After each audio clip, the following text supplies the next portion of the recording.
Que segurança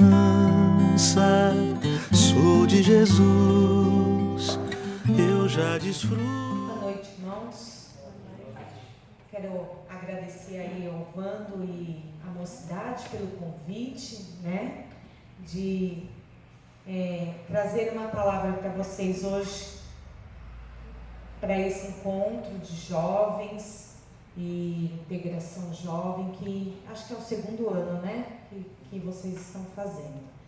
E como nós falamos, baseado aí, ontem falamos, já o pastor falou sobre isso, baseado um pouco nesse livro, tentando responder a pergunta que é feita nesse livro, né? Por que amamos a igreja? Né? Por que estamos aqui? Por que a gente vem à igreja? Quais as razões que nos trazem aqui, né? E apesar do susto que eu passei ontem, Deus me permitiu estar aqui, né, e poder estudar essa palavra, e clamo pela misericórdia dele para que eu possa passar aqui para vocês um pouquinho do que eu estudei. O livro, ele tenta responder essa pergunta e responder algumas críticas que são feitas em relação à igreja. Então a gente tem aí alguns grupos, né? Nós temos aquele grupo de pessoas que já estiveram na igreja, fizeram parte de uma igreja local e tomaram a decisão de não fazer mais parte dessa igreja, por N razões, né?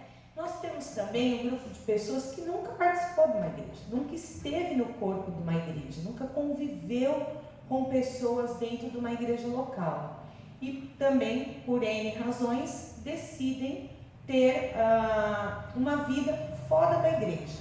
Alguns até consideram ter uma vida com Cristo, alguns consideram que mesmo lá na casa deles, creem em Deus, estudam a Bíblia, oram, mas não querem ter uma comunhão com os irmãos, ou não querem fazer parte de uma instituição local chamada igreja, né? Então o livro ele tenta um pouco trazer aí respostas aos argumentos desses grupos.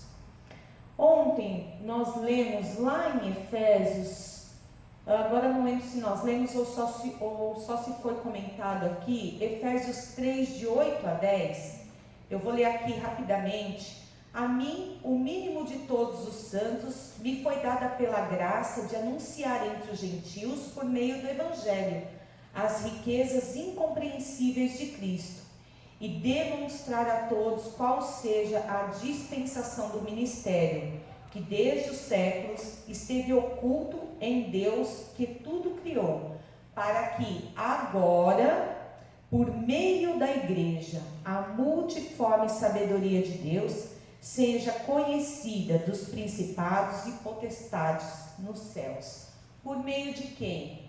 Por meio da igreja, né? E por meio do povo de Deus, por meio da família de Deus. Então o Senhor usa a igreja, usa as igrejas locais, né? Usa o povo de Deus reunido, realmente para fazer a obra dele, seja pregar a palavra, seja ser bênção ali no local onde ele está. Então o Senhor usa a igreja.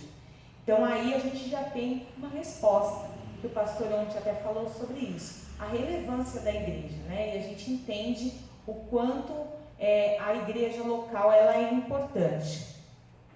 Por que será então que algumas pessoas saem da igreja? Ou por que algumas pessoas tomam a decisão de não fazer parte da igreja? Primeiro eu queria pedir para alguém abrir aí em Efésios 1, capítulo 21, Efésios 1, do versículo 21 ao 23. E outra pessoa lê para mim Efésios 2, do 20 ao 21.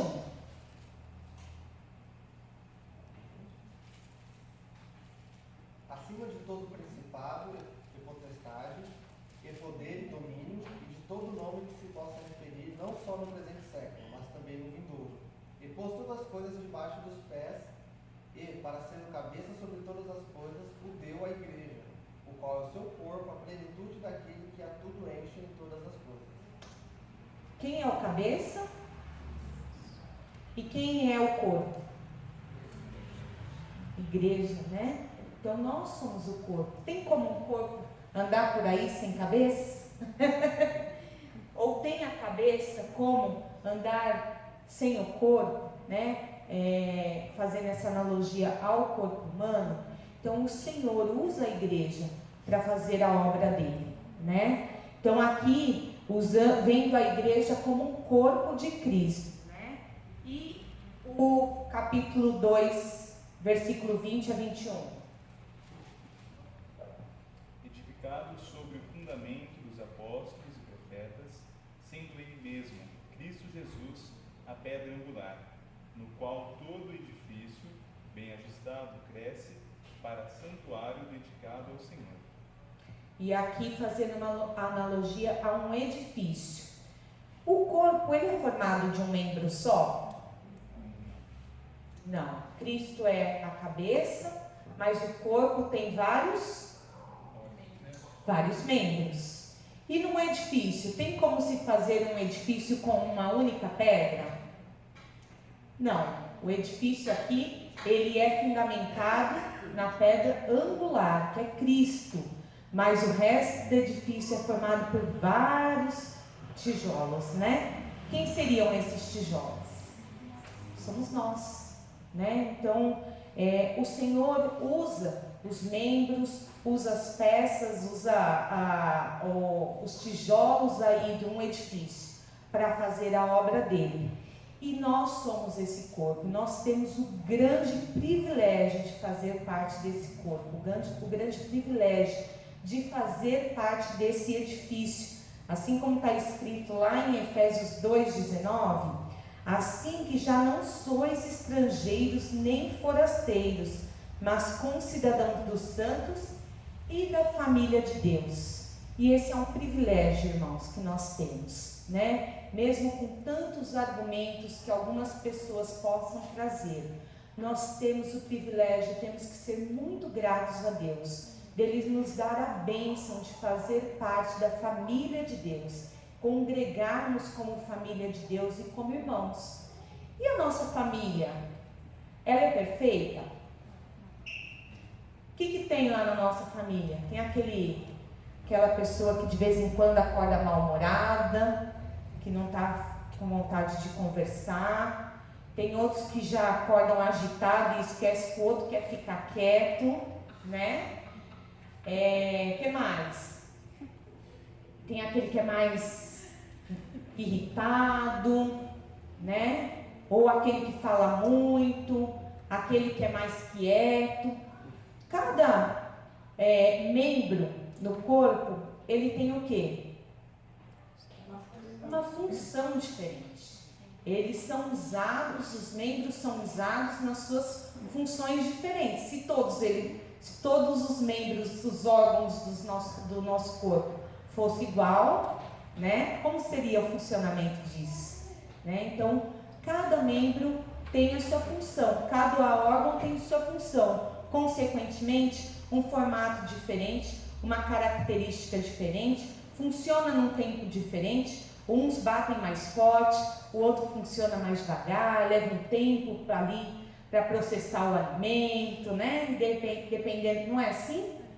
E é assim também no corpo de Cristo, como família, na igreja, cada membro que nós somos aqui, nós somos diferentes, né? Mas é aí que muitas vezes surgem alguns conflitos, é aí que muitas vezes surgem os motivos que as pessoas que estão lá fora usam como argumento de não querer frequentar uma igreja, porque estão olhando para o quê? Para as falhas humanas, estão olhando para o homem e muitas vezes se esquece de olhar para Cristo, porque apesar de fazermos parte da família de Deus, nós não somos perfeitos, né? Perfeitos nós seremos somente lá na glória.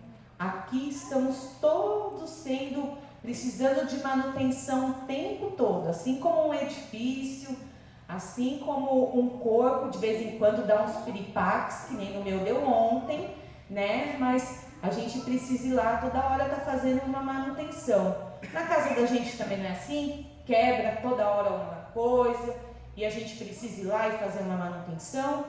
Nós também estamos em construção, nós também estamos aí em constante reforma. E aí o corpo às vezes falha, às vezes a gente peca, às vezes a gente peca contra o nosso irmão, às vezes a gente magoa o nosso irmão, às vezes nós falamos uma coisa que não percebemos e o irmão pode ficar chateado, ou aquele que está lá fora, que entende que quem está indo à igreja é santo e deve ser perfeito, se escandaliza com aquilo, né? Então, aí as pessoas criam um monte de coisas para não pertencerem à família de Deus. Mas nós que estamos aqui, temos o grande privilégio de fazermos parte dessa família, ainda que ela tenha problemas, assim como a nossa lá fora, ainda como de vez em quando as coisas possam não funcionar exatamente do jeito que a gente gostaria, mas será que o nosso gostaria, será que é o perfeito? Quando a gente vem para a igreja, a não ser aqueles que já nasceram na igreja, a gente chega na igreja com muitas experiências que já passamos lá fora, decepções, históricos que trazemos das nossas famílias. Cada família aqui é diferente, certo? Ainda que a gente viva na nossa casa, dentro da nossa casa nós temos membros diferentes, né? Os pais aí que têm mais que um filho, não é difícil, cada filho não é uma característica muito diferente, estão ali, foram ensinados dentro de uma mesma casa, mas cada um tem um sentimento diferente. Aquilo que dói pouquinho assim para um, para o outro pode doer muito. Aquilo que vai chatear ou nem vai chatear para alguém, para o outro pode chatear. E na igreja nós temos que aprender a respeitar todas essas diferenças. Então, por que nós amamos a igreja? Nós amamos a igreja porque nós temos o privilégio de estar aqui, porque o Senhor nos escolheu. E apesar das nossas diferenças, nós temos muitos privilégios, que eu gostaria de falar agora um pouquinho sobre eles. Vamos abrir lá em 1 Tessalonicenses 5:11. Quem lê aí para mim?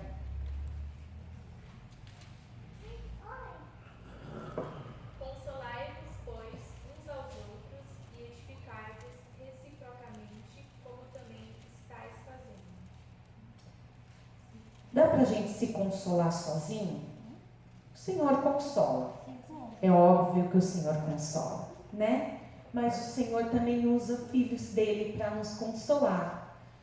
Quem aqui já teve uma experiência de um dia estar muito triste, abatido, e conversar com um irmão e sair daquela conversa renovada?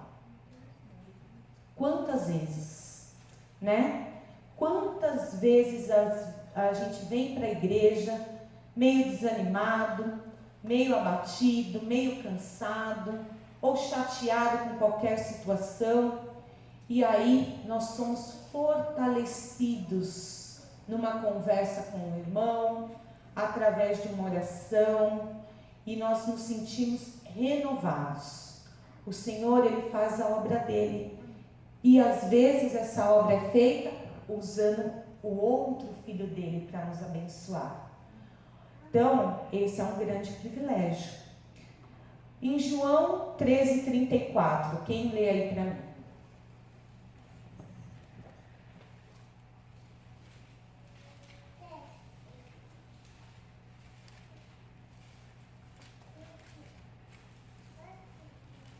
Novo mandamento vos dou, que vos ameis uns aos outros, assim como eu vos amei, que também vos ameis uns aos outros. Quantas pessoas não se decepcionam por causa do amor, né? Seja um amor de um homem para uma mulher, de uma mulher para um homem. Às vezes se decepcionam de um amor de pais para com os filhos, de filhos para com os pais. Muitas pessoas se decepcionam com o amor. E nós, sendo filhos de Deus, nós somos amados por Deus. E esse amor, ele é perfeito. Não há nada que possa acontecer que faça com que nós nos decepcionemos com esse amor. Porque a maior prova de amor ele já nos deu, que é através do seu Filho Jesus, né? E nada, a palavra de Deus diz que nada pode nos separar deste amor. Então, dentro da igreja, nós também encontramos amor. Nós encontramos um abraço aconchegante, nós encontramos alegria, nós encontramos pessoas que nos amam aqui. Então, muitas vezes a gente se decepciona, mas nós também encontramos amor dentro da igreja. Os nossos irmãos nos amam, né? Deus nos ama, e é dentro da igreja que nós encontramos isso. Trancados lá no quarto, muitas vezes, as pessoas vão encontrar o amor de Deus sozinhos com Deus?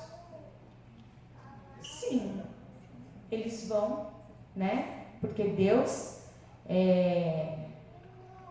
não existe uma condição que tem que estar na igreja para ser amado, mas o Senhor transborda o amor dele através da igreja, né? O Senhor usa a igreja, os irmãos, para demonstrarem também amor uns pelos outros.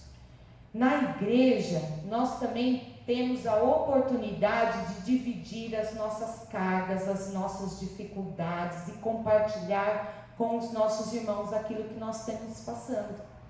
Não é maravilhoso isso?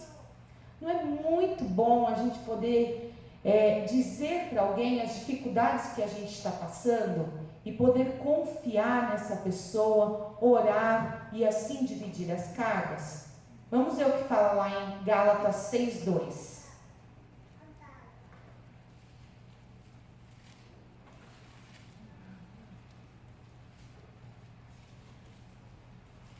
Gálatas 6:2.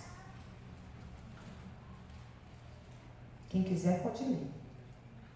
Levai as cargas uns dos outros, e assim cumprireis a lei de Cristo. Olha lá, levai as cargas uns dos outros. Então a gente tem que estar disposto a compartilhar, mas também a carregar, né? Às vezes a gente fala, às vezes a gente desabafa, mas às vezes a gente também precisa ser aquele que vai ser suporte do nosso irmão. O pastor, há uns dias atrás, escutei ele falando, às vezes a gente passa por uma situação para que depois estejamos preparados para passar por isso também. E é isso, é o dividir, não é só o entregar, né? É o dividir. Nós também podemos encontrar a oração dos nossos irmãos. A palavra diz que muito pode a oração de um justo. E nós podemos contar com as orações dos nossos irmãos. Isso não é maravilhoso? Né? Alguém, quantas vezes a gente vê, olha, ore por mim, e saber que realmente alguém vai interceder ao Senhor por nós, isso é um privilégio que aí fora as pessoas não têm, não conhecem. E isso nos traz paz ao coração, nos traz alegria, nos traz conforto, porque sabemos que tem alguém orando por nós. Outra coisa que eu acho também muito importante, lá em Provérbios 11:14 fala que nós encontramos bons conselhos. Quais são os conselhos que o mundo tem dado para a mocidade, para a juventude hoje? Siga o seu coração. Siga o seu coração. Nada errado se te faz feliz. Nada é errado se te faz feliz, afinal a felicidade é o que mais importa hoje em dia, né? Seja feliz. Eu já ouvi falar, não me arrependo de nada. Não me arrependo de nada. O que mais a gente ouve aí? Tudo vale a pena, né? Se tem amor, né? Não importa os meios, né? Não é isso que a gente tem ouvido por aí? Experimentar, né, até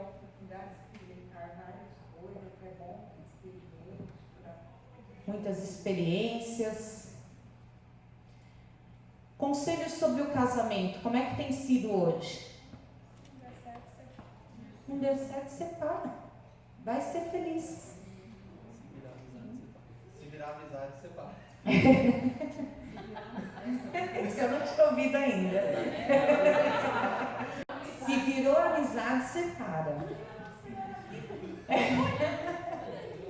Mas a palavra diz que é no meio dos santos, né? E nós encontramos bons conselhos. Por quê? Porque esses conselhos estão fundamentados na palavra. É ouvindo a palavra, é estudando a palavra, é ouvindo aqueles que já passaram por algumas situações, é ouvindo aqueles que estudaram, que conhecem, que são sábios, é que vão nos ajudar e nos dar conselhos sábios, conselhos que vão trazer para a nossa vida aquilo que realmente importa, que é glorificar o nome de Deus. E aí fora, esses conselhos estão muito distantes disso, né? Os conselhos que são dados aí fora. Eu estou já estudando aí provérbios para o acampamento, já estamos, né, pastor? E quando se fala sobre os conselhos, sobre seguir aquilo que está na palavra, e aí fora não vai encontrar. E nós temos então este grande privilégio, né, de fazer parte da família de Deus. Certamente a igreja não é perfeita.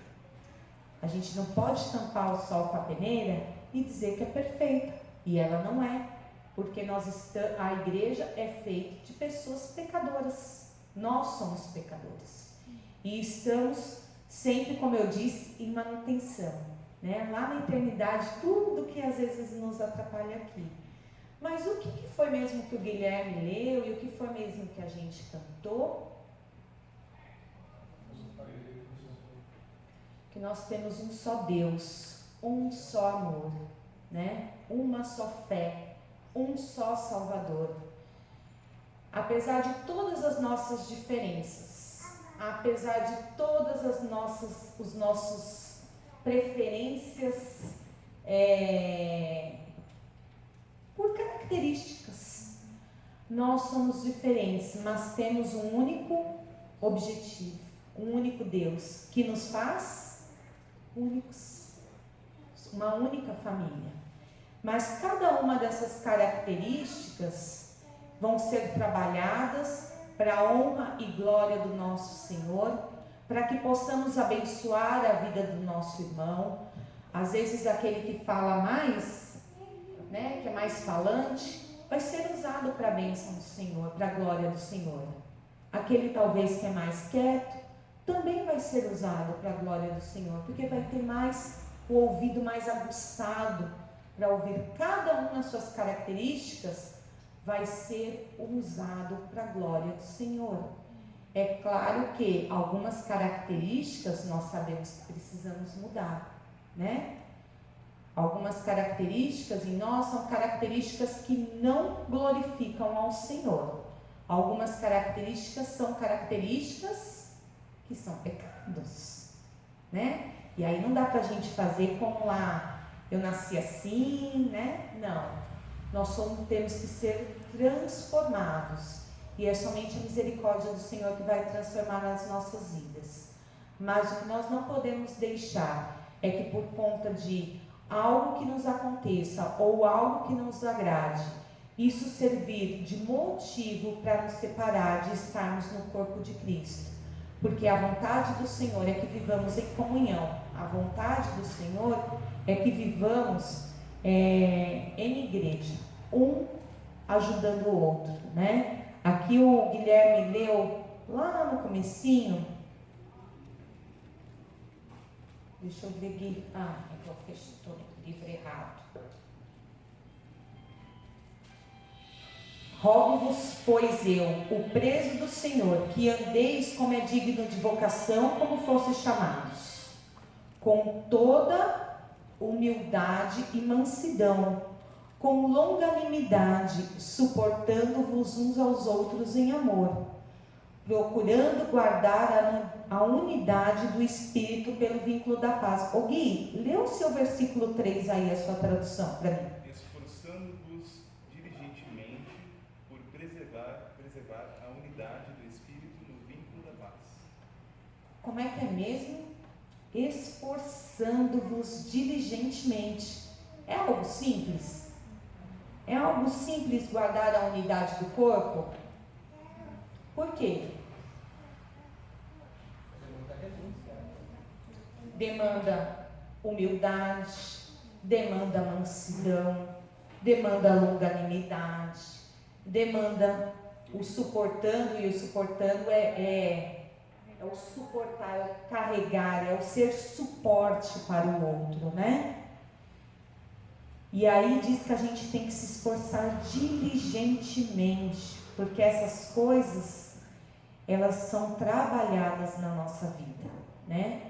Elas precisam ser buscadas por nós para que nós possamos alcançar isso nas nossas vidas, porque ela pertence ao velho homem, mas de vez em quando quer dar uma, né? Então nós precisamos esforçar. A palavra já diz, é esforço, porque não é algo simples. Porque há um só corpo e um só Espírito, como também fossem chamados em uma só esperança e uma só vocação. Um só Senhor, uma só fé, um só batismo, um só Deus e Pai de todos, o qual é sobre todos, por todos e em todos. Então esse é o grande... Por que eu amo a igreja? Por tudo isso, por todos esses privilégios.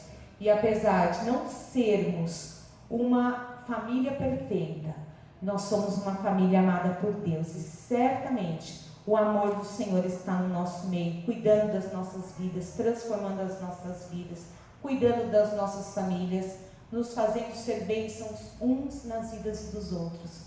E é assim que devemos ser, irmãos, cada dia mais buscar isso que está aqui na palavra, esforçando-nos diligentemente para buscarmos a unidade da fé. É isso que o Senhor quer de nós, é isso que Ele tem nos capacitado para fazer, porque a própria palavra diz que Ele já nos capacitou para fazermos a vontade dEle. Então nós também temos que reconhecer as nossas falhas como igreja, clamar pela misericórdia do Senhor e nos esforçarmos diligentemente. Vamos orar? Pastor, quer falar alguma coisa? Quer corrigir alguma coisa? Então vamos orar? Pode? Então vamos, desculpa, vamos. Eu tenho um tempinho aí? Então vamos lá. Eu penso assim, me lembrei agora, eu acho que contei uns 20 anos atrás, quando eu comecei meu curso de regência na UEL, e isso que você está falando da unidade da igreja é uma coisa que ninguém reconhece.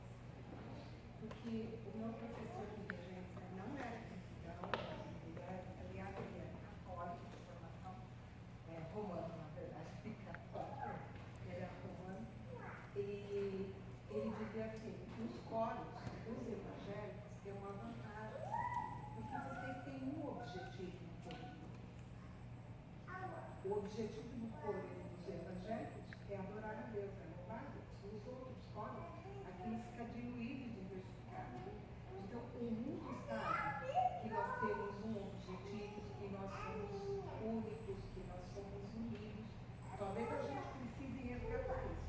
Mas isso, no nosso curso, nós éramos muitos evangélicos. E ele sempre falava, olha, os evangélicos, vocês, no nosso curso, ele sempre falava, vocês têm uma vantagem sobre todos os outros. E vocês todos têm um objetivo, que não é comum nos demais coros. E quando você está falando assim, esforçando diligentemente, né, eu estava aqui refletindo sobre isso, é que não é uma coisa fácil, por isso ele manda um esforço, mas é um esforço cuidadoso, com muito cuidado. Eu tenho que me esforçar para preservar a unidade e cuidadosamente. Então, desculpa trazer o exemplo do coral, mas quando você está tratando lá, quando você fala de voz, você está falando da pessoa, porque ela, de certa forma, é a identidade da pessoa. Você tem que ser muito cuidadoso para dizer, olha, aqui você desafinou, está um pouquinho abaixo, você não pode falar de qualquer jeito. Então, é um zelo. E coisa tão delicada. Então penso que na casa do Senhor, na busca dessa comunhão, dessa união, além do esforço, tem que ter cuidado. Porque às vezes a gente vai esforçado e não cuidadoso. Então às vezes a gente acaba magoando, como você falou, os filhos são diferentes, né? Que para um não incomoda, para o outro incomoda. Então, na casa do Senhor a gente tem que ter esse cuidado redobrado. Às vezes a gente vai muito sem pensar, Deus conhece o nosso coração, mas às vezes não acontece nada. Então isso que você estava trazendo, a palavra diligentemente, chamou muito a minha atenção para a gente estar mais atento nesse cuidado que você está nos dando a gente. Alguém mais? É uma coisa que eu estava conversando até com minha mãe esses dias, é que apesar de problemas que nós passamos, de alguns pensamentos diferentes, algumas pessoas que ficam chateadas, isso em comparação com os irmãos que nos apoiam, que nos amam, que choram com a gente, que nos corrigem, não tem comparação, sabe? É realmente uma família. Então, eu tenho alguns parentes que eu não tenho muita proximidade e sou carente de alguns deles. Mas em compensação, Deus é tão bondoso comigo que me deu uma família tão grande que eu tenho 10 avós, 50 primos, então é muito gostoso. Realmente é um presente de Deus para a nossa vida, essa família que Deus nos dá. Então, é sem comparação mesmo. E também a gente precisa considerar que numa igreja cada um está num nível de conhecimento, de maturidade, de fé, de conhecimento da palavra, né?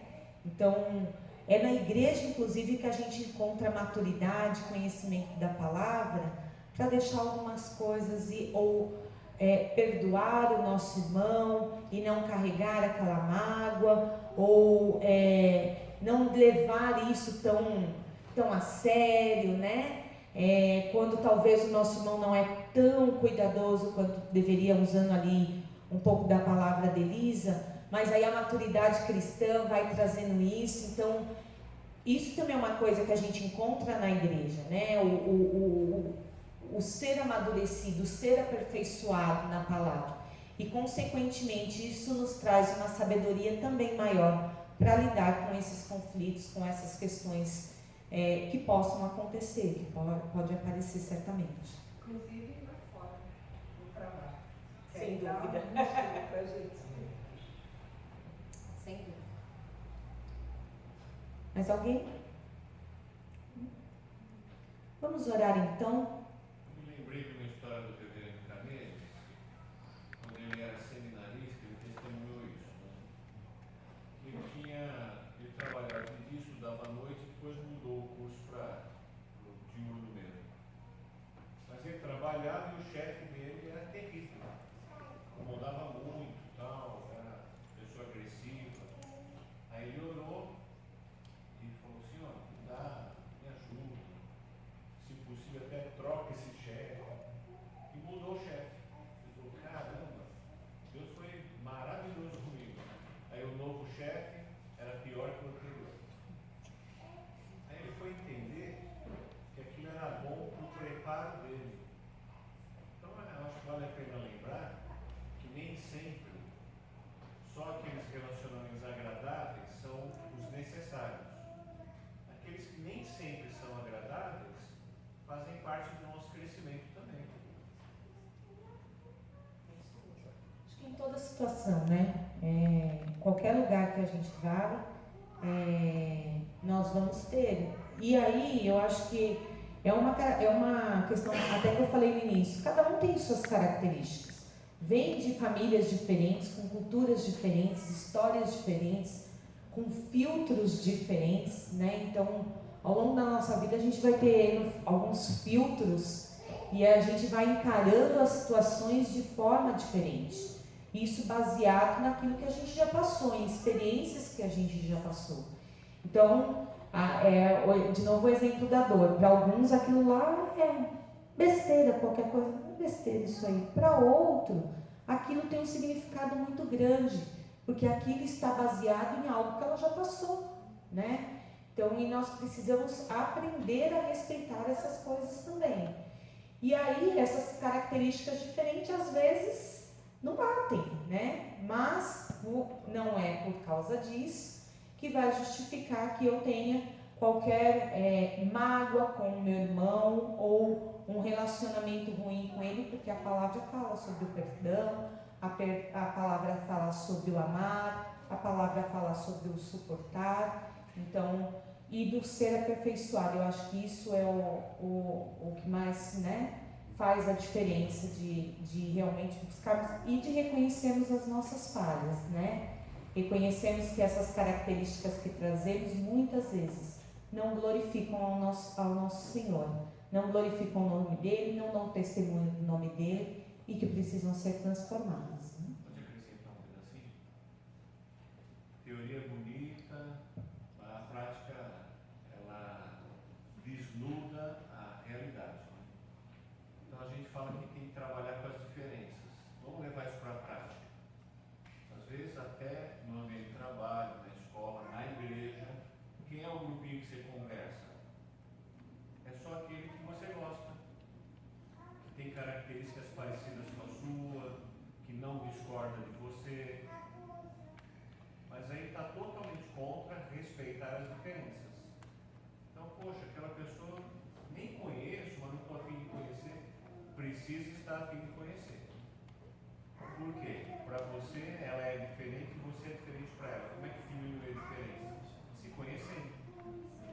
Não é? Só uma palavrinha, né? Não tem correção não, só louvar a Deus pela sua vida, viu? Ela falou assim para mim, se tiver alguma coisa me ajuda, né? Mas quer louvar a Deus pela sua vida, foi um estudo muito oportuno, né? Eu só te ouvindo aqui, me vem 2 versículos, são muito importantes, para a minha vida pessoal também, né? Malaquias 4:6 vai falar assim, que quando a palavra de Deus vem, ele converterá o coração dos pais aos filhos e dos filhos aos pais, né? Eu vejo que nessas nossas diferenças entre família e igreja, Deus não só nos converte para Ele, mas Ele nos converte uns aos outros também, né? Apesar das diferenças, Deus vai nos ajustando pela graça, né? Eu entendo o versículo dessa forma. E tem um em Colossenses que fala assim, que Cristo tem que ser o árbitro em nosso coração. Nosso papel é nos revestirmos de ternos afetos de misericórdia, temos as características aqui, né? Tem um texto que fala assim, para os irmãos pensarem, Colossenses 3:12 até o 17. Revestimos, pois, como eleitos de Deus, santos e amados, de ternos afetos de misericórdia, de bondade, de humildade, de mansidão, de longanimidade. Suportai-vos uns aos outros, perdoai-vos mutuamente, caso alguém tenha motivo de queixa contra outra. Assim como o Senhor vos perdoou, assim também perdoai vós. Acima de tudo isto, porém, esteja o amor, que é o vínculo da perfeição. Seja a paz de Cristo o árbitro em vosso coração, a qual também foste chamados em um só corpo, e sede agradecidos. Habite ricamente em vós a palavra de Cristo, instruí-vos e aconselhai-vos mutuamente em toda a sabedoria, louvando a Deus com salmos e hinos e cânticos espirituais com gratidão em vosso coração. Tudo o que fizeres, seja em palavra, seja em ação, fazei-o em nome do Senhor Jesus, dando por ele graças a Deus Pai. Eu tenho estudado nessa caminhada essa questão dos uns aos outros. Tem um livro que fala, é mais ou menos o título assim, Segredos da Comunhão Cristã. Na Bíblia tem mais de 25 expressões falando uns aos outros, né? Por mais que a gente tenha falhas, a gente recebeu muito do amor de Deus. E assim como Ele nos amou, a gente, em meio a essas 25 palavras, tem que se ajustar, né? A igreja pode ser bênção nisso.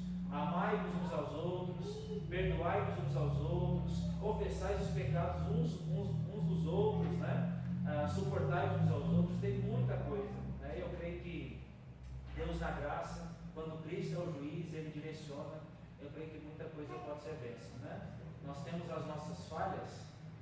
Tem gente que fala assim, pastor, eu tenho dificuldade em perdoar, tenho dificuldade em fazer isso. Quando você se volta para o árbitro, né, a paz de Cristo, as coisas podem mudar, tem muita diferença aí, a gente pode ver.